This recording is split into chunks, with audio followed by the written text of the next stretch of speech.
সরাসরি আল্লাহ রাব্বুল আলামিন কোরআনুল কারীমের মধ্যে বাবা মায়ের কথাটা তুলে ধরেছেন। আমার আল্লাহ রাব্বুল আলামিন ডাক দিয়ে বলেন, বান্দা দুনিয়ার বুকে আমি আল্লাহ তাআলা তোমার বাবা মায়ের মাধ্যমে দুনিয়াতে তোমাকে পাঠিয়েছি। এজন্য মনে রাখতে হবে, দুনিয়ার বুকে তুমি যতদিন চলাফেরা করবে, দুনিয়ার বুকে যতদিন তুমি থাকবে, তুমি তোমার বাবা মায়ের কথা মতো তোমাকে চলতে হবে। যদিও দুনিয়ার বুকে তোমার বাবা মা তোমাকে কোনো কিছুই না দিতে পারে, আল্লাহর হাবিব বলেন, উম্মত দুনিয়ার বুকে আমি রাসূল তোমাদেরকে জানায়া দেই, তোমরা সব সময় বাবা মায়ের সাথে সুন্দর আচরণ করো। কথা বলেন ঠিক কিনা বলেন? এজন্য আল্লাহর নবী সরকার দু আলম নূরে মুজাসসাম সাহাবীদেরকে নিয়ে বসে আছেন। সাহাবায়ে কেরাম আলাইহিমুর রিদওয়ান তাকায়া দেখে আল্লাহর নবীর কাছে একজন বৃদ্ধা মহিলা একটা লাঠি নিয়ে আসতেছে রাসূলের কাছে। তো আল্লাহর নবী বৃদ্ধা মহিলাটাকে দেখে রাসূল দাঁড়ায় গেলেন। রাসূল বৃদ্ধা মহিলাটাকে দেখে দাঁড়ায়া যাওয়ার পর রাসূল করিম সাল্লাল্লাহু আলাইহি ওয়াসাল্লাম বললেন, যখন ওই বৃদ্ধা মহিলাটা আল্লাহর নবীর কাছে আসছে, আসার পর আল্লাহর নবী ওই বৃদ্ধা মহিলাটাকে দেখে দাঁড়ায় গেলেন। ওই বৃদ্ধা মহিলাটাকে দেখে আল্লাহর নবী যখন দাঁড়ায় গেছে, আল্লাহর নবী দাঁড়ায় যাওয়ার পর আল্লাহর নবীর কাঁধ মোবারকের মধ্যে একটা চাদর মোবারক ছিলেন। ওই চাদর মোবারকটা আল্লাহ রাসূল ওই বৃদ্ধার জন্য বিছায়া দিলেন। এক সাহাবী ডাক দিয়ে কয়, সাহাবীরা রে, ও সাহাবীরা শুনে নাও, কে মনে ভাগ্যবতী মহিলাটা যার জন্য আল্লাহর নবী সরাসরি তিনার চাদর মোবারকটা বিছায়া দিয়েছেন। সাহাবীরা একজন আরেকজনের সাথে কানাঘুষা করতেছে, কে এমন ভাগ্যবতী মহিলাটা? আল্লাহর নবীকে যেন ওই মহিলাটা কানে কানে কি বলতেছে। নবীজি মাথা মোবারকটা নিচের দিকে দিয়ে ওই মহিলার কথাগুলো শ্রবণ করতেছেন, শুনতেছেন। আল্লাহর নবী ডাক দিয়ে কয়, সাহাবীরা, ও আমার সাহাবীরা শুনে নাও।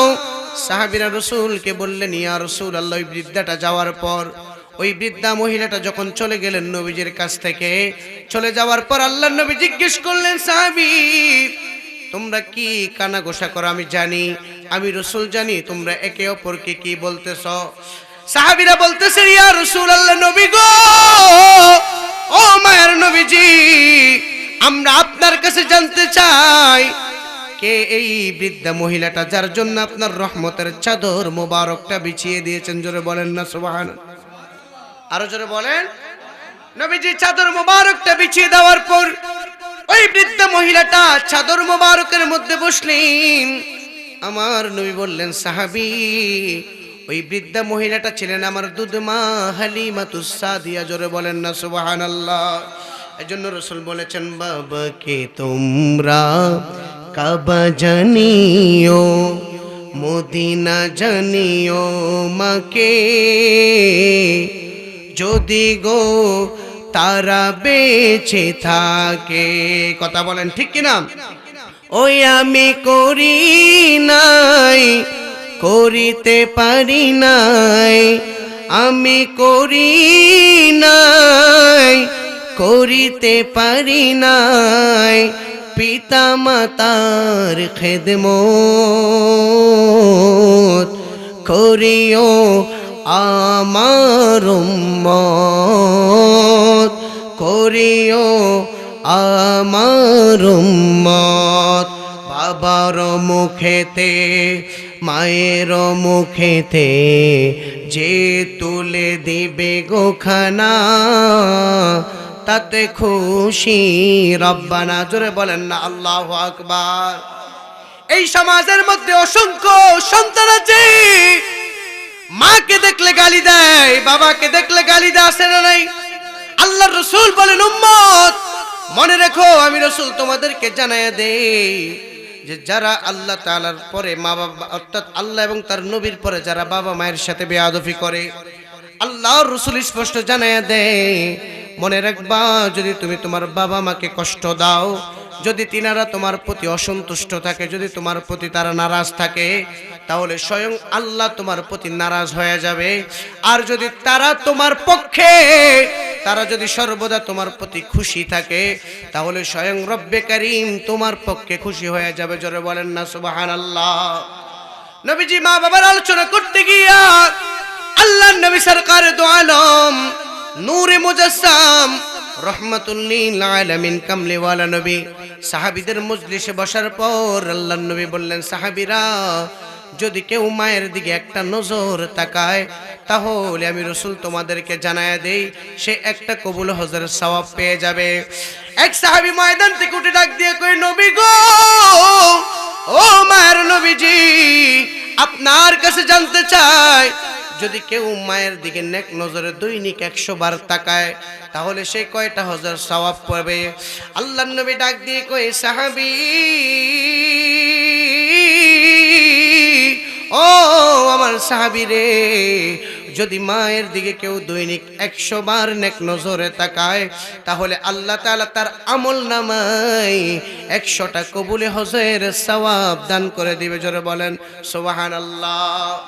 এজন্য কিতাবের মধ্যে আসছে আল্লাহর নবী সরকার দো আলম নূরে মুজাসসামের একজন প্রসিদ্ধ সাহাবী ছিলেন, যার নাম ছিল আবু হুরায়রা রাদিয়াল্লাহু তাআলা আনহু।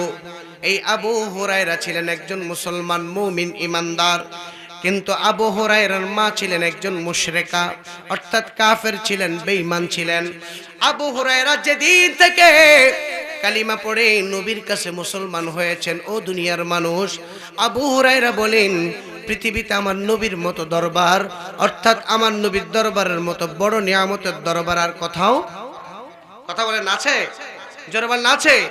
এই দুনিয়ার আপন জনা আজকে আছে কালকে নাই, দয়াল নবী মায়ার নবী আপন সদাই, আপন সদাই। উম্মতের কষ্ট নবী সইতে পারি না, যে জন হবে আপনার সেই তো মদিনা। বলো না, যে জন হবে আপনার। না বলেন কার লাগিয়া কান্দরে মনে, কার লাগিয়া বন্ধ, কার লাগিয়া কান্দরে মন, কার লাগিয়া বন্ধ। কেউ তো তোমার আপন হবে না, না না, যে জন হবে আপনার সেই তো মদিনা, যে জন হবে আপনার। একটা জবান বন্ধ রাখবেন না, সকলে আওয়াজ করে বলেন ইয়া রাসূলুল্লাহ।